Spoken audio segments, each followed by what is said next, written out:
Okay, let's dive into this. We're going to look at a blueprint for tackling one of the biggest, most expensive problems in the business world: how to build products that people actually want and, actually use. And we're going to do that by exploring the model behind an organization called PML School. First, I just want you to look at this number, 95%. Just let that sink in for a second. It's a huge number, and it represents a staggering amount of wasted time, money, and brilliant ideas. That's right. An estimated 95% of new products fail. And according to the material we're looking at, this isn't just a string of bad luck. It almost always comes down to a few core things. The product just doesn't solve a real problem, it launches at the wrong time, or, and this is a big one, there's just no strong leadership steering the ship. And that, right there, is the multi-billion-dollar question, isn't it? If pretty much everyone fails, what's the secret sauce for that tiny 5% that actually makes it big? Well, that's what we're digging into today, one potential answer to that question, through the lens of PML School's blueprint. So this is where PML School enters the picture. It was basically designed from the ground up to attack that 95% failure rate head-on. Their mission isn't just to teach product management skills, it's to forge what they call a complete product leader. So what does that actually mean? Complete product leader? Well, according to their model, it's someone who can handle the entire life cycle of a product. And the key word here is breadth. This isn't just about building the next great app. It's about understanding digital products, physical goods, and all the crazy new tech that's just around the corner. Now, I know what you might be thinking. The world is flooded with online courses and boot camps, but the whole idea here is that this is supposed to be something different. So let's break down exactly what they say makes their approach stand out. First up is deep domain expertise. So instead of a one-size-fits-all curriculum, they really zero in on specific, complex industries. We're talking FinTech, HealthTech, e-commerce, places where you can't just wing it. The thinking is simple, right? You can't lead a product if you don't truly understand the world it lives in. Second, it's all about what's next. It's not enough to be a pro at today's technology. A real product leader has to be skating to where the puck is going. So that means getting hands-on experience with things like AI and machine learning, IoT, and even blockchain. And third, and this might be the most crucial piece of the puzzle, is a focus on the skills that are often the hardest to learn from a textbook.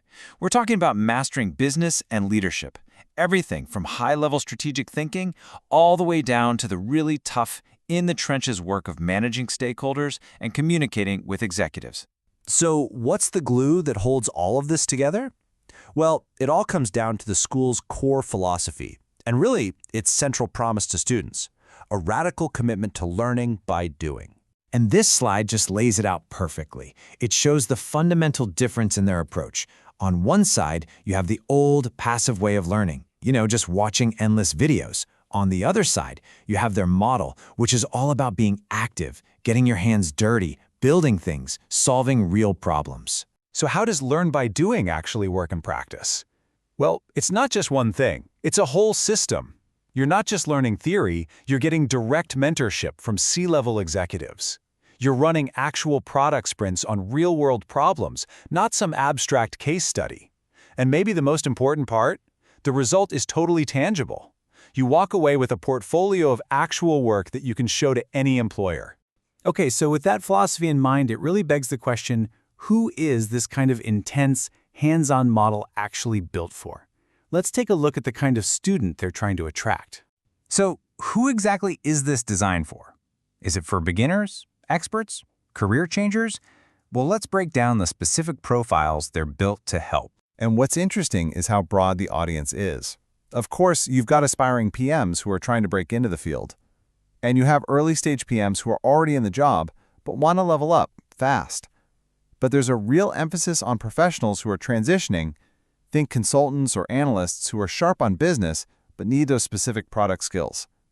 And finally, it's also for entrepreneurs and founders who need to bake that product-first mindset right into their company's DNA.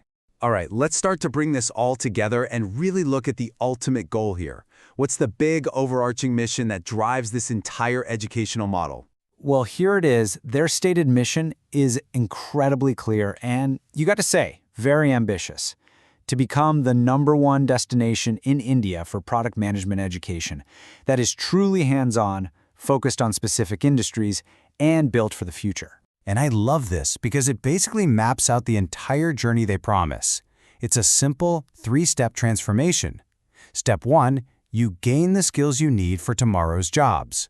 Step 2, you immediately apply those skills to build a real portfolio you can be proud of. And the final step, you emerge as that complete product leader they've been talking about, someone who is ready to go out there and beat that 95% failure rate.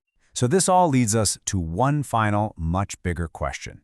The entire model we've just walked through is built on a foundation of active, hands-on work. It's a real departure from how things have been done for decades. So the question I want to leave you with is this. Is this kind of applied, portfolio-driven approach the future of all professional education? Are the days of just listening to lectures numbered?